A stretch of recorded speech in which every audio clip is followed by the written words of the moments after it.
Au Mali, un convoi militaire de plus de 5 km vient d'entrer à Bamako.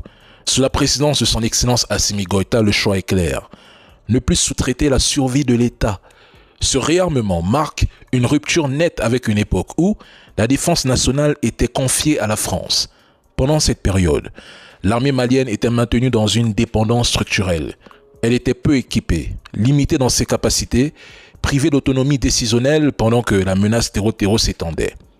Contrairement au discours dominant de l'époque, la présence militaire française n'a jamais permis au Mali de disposer d'une capacité de nuisance dissuasive. Or, dans ce monde, le rapport de force est la seule langue réellement comprise.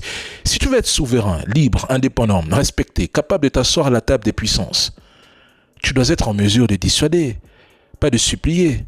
Et ça, le Mali l'a compris. Il est dommage que beaucoup d'Africains n'aient toujours pas compris cette réalité brutale. La souveraineté ne se décrète pas, elle s'impose. Les États faibles deviennent des terrains d'ingérence et les États armés deviennent des interlocuteurs, point. Avant Assimi Goïta, la France et l'Europe ont réussi à installer et à soutenir des dirigeants corrompus qui ont vidé les caisses publiques tout en abandonnant la sécurité nationale. Sous couvert de coopération, ces régimes ont participé à la désarticulation de l'État et laissé prospérer les terreaux, parfois même en le gérant plutôt qu'en l'éradiquant. Aujourd'hui, le Mali se prépare à toute éventualité. Il reconstruit son armée, investit dans la défense et rétablit une équation simple. Plus jamais la sécurité du pays ne sera négociée à l'extérieur.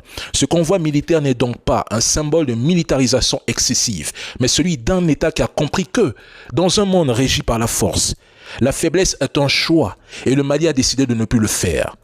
C'était tout juste exceptionnel. Force aux Fama.